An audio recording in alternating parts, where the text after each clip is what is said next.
I'm Jackie Green. I'm the owner and promoter of Beyond the Darkness. And I'm Dexx, her partner, the co-promoter of Beyond the Darkness. Beautiful, guys. Thanks for joining us today. Thank you.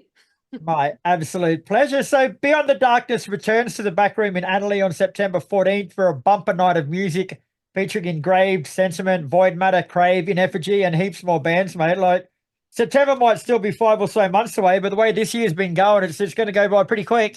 Oh, absolutely. It already has, yeah. Yeah, we're the end of April now, so it creeps up fairly quick. Yeah, and I think it's important to point out here with these two because, like, with the current state of festivals coming through Australia and the way COVID's left everything, like, a lot of people these days are leaving it to the last minute to buy tickets for things like this. But when it's a local show like this, it's important for people to get out there and buy tickets earlier, and so you can sort of engage what's going on. Like with the internationals, it doesn't really matter, but with the local events, it's really important to get behind and get your tickets early. Yeah, exactly right. But we noticed even with last year's event, that left probably to about the last month, and then the tickets just started flowing out the door. But it's often good to secure them now because then you've got them and you can get them at the fairly good price. Yeah, true. Now, before we start talking about the actual day, I think it's important to discuss the reasons behind Beyond the Darkness. So sorry to bring it up, Jackie, but can you please tell us a bit more about the day and why you started it? Yep. Okay. So on the 22nd of April 2022, my husband David died of esophageal cancer. It just came on. He had a 13-month battle. We tried everything, threw everything at it, and then he got a secondary cancer. Once most people get a secondary cancer, there's not much you can do. So I lost him. I really didn't know what I was going to do. I suppose my whole world was turned upside down. And we just floated the idea. We wanted to do something to really celebrate his first year anniversary. And so I floated the idea on Facebook and said to people, what do we think?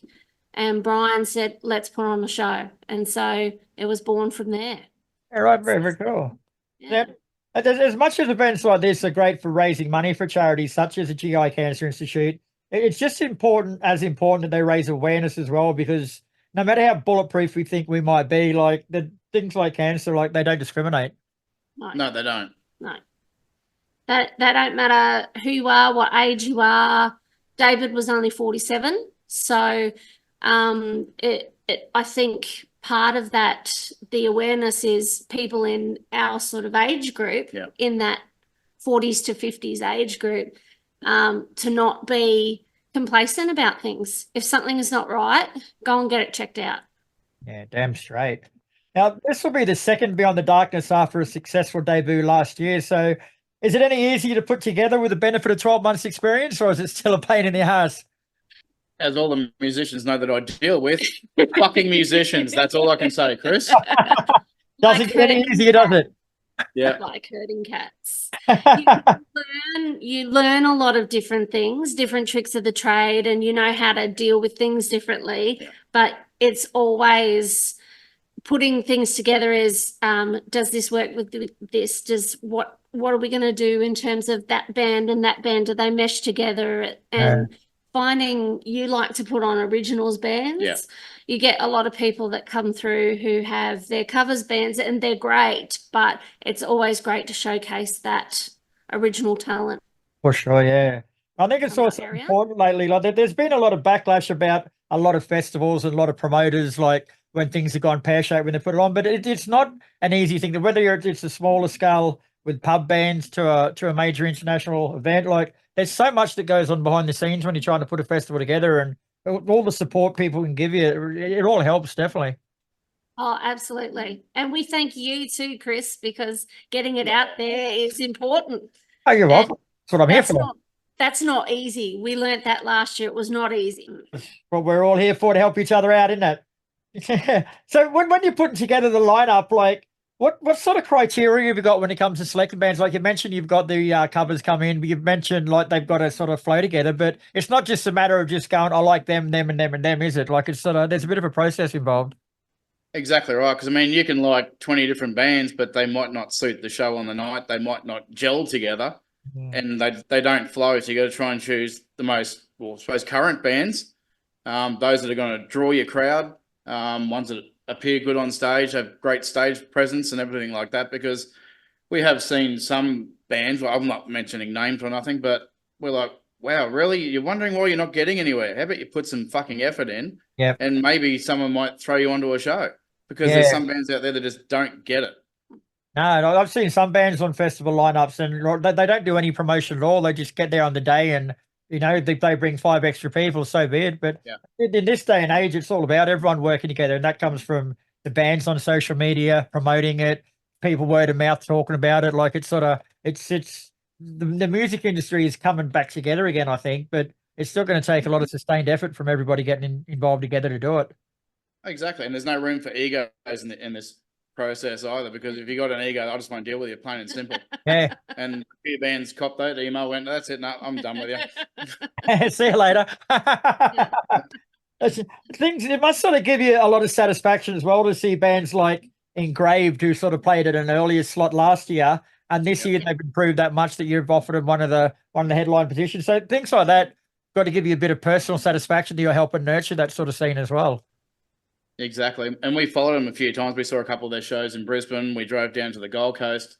And then we actually pulled Dan aside and we offered him the spot of the headliner. And he was blown away. I said, well, we know what you did for us last year. And we know you're growing now and you're actually going to grow more. So we thought, bugger it, bang, let's give him the headline. And that's exactly what we did. Yeah, good stuff.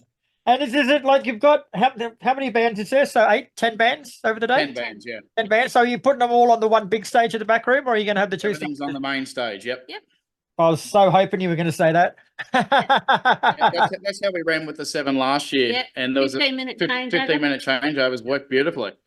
And in that time, we usually run auctions and stuff like that, trying to raise money and things like that. So as much as like in principle, it's a great idea to have one band stopping there, another band stopping there. Like, you just don't get a break all day, like old timers like me. I need to go and sit down and recuperate between bands. I can't just bounce from one to the other. We hear you. So just say someone can't make it on the actual day on September the 14th, but they still want to make a donation. Can they do that, and how? They can. There's an in memoriam page on the GI Cancer Institute website. And they can actually go in there. It's under Dave-Green, and they can donate directly to that page. Very good. And we sort of touched on this before too, but it's also a fair bit cheaper if you do buy your tickets in advance. I think, like, from memory, it's what, $25 pre-sale or $40 on the door, which is a significant increase. So where can people go to buy tickets and find out more information? Go straight to the Facebook page, straight to the Instagram page. Any of the posts have all got the hyperlinks. Just got to hit the links or go to the bios. The links are all there. And it's that simple, if they want to go through the other way, it's on the Live at Your Local page and on the Oztix page as well. Beautiful. Now, before we wrap up, guys, we're going to have to give your show a bit of a plug too. Like, you guys have got the Ozfest with Dexx and Jackie O. There's no O anymore. Don't you drop the O. Jackie G. Yeah, no, I was going to get into that bit too, but the Jackie. So, what is it? Is it a podcast? Is it a music session? What do you guys do? It's a live radio stream that's streamed from here straight to the US of A. And it's broadcast all around the world. Wow. And what do you interview bands similar to all this sort of stuff? We play the latest hard rock and metal releases each time that we're on, because we used to do the show weekly, but it just become too much of a chore. I mean, I've been doing the show myself now for 20 years. Jackie jumped on board just under 2 years ago. And we just play the latest music that's out there, because a lot of people don't know the awesome music that's out there today. There's a lot of bands that don't get airplay. So we do talk, but we try and save people the boredom of listening to someone talk through their music. Yeah, we're not terrestrial radio. We don't want to talk over the song, so we just don't do it. Sweet. And how do bands submit music to you and get a bit of airplay? They can get hold of us through Spotify, because we're on Spotify as well. They just got to look for the Ozfest with Dexx and Jackie G, and they can submit through there because the email address is up there. Beautiful, guys. All right. Well, thanks for your time tonight. It's been a pleasure speaking with you. Beyond the Darkness is on September 14th at the Back Room in Adelaide. It's a benefit concert for the GI Cancer Institute. But above all, it's a great day with great music and even greater people. So get your tickets early, because that doesn't only holds 500 or 600 in the back room. So hopefully we get a bit of a decent turnout. Yeah, about 800 caps. So yeah. And it's a great venue too, isn't it? I think it's probably one of Brisbane's best venues. It's a little bit further out than most, but I love it. Need to get out there and check it out. Yeah. Yeah. I know people say I don't want to travel, but it's a great venue and get on it. Yeah. Yeah.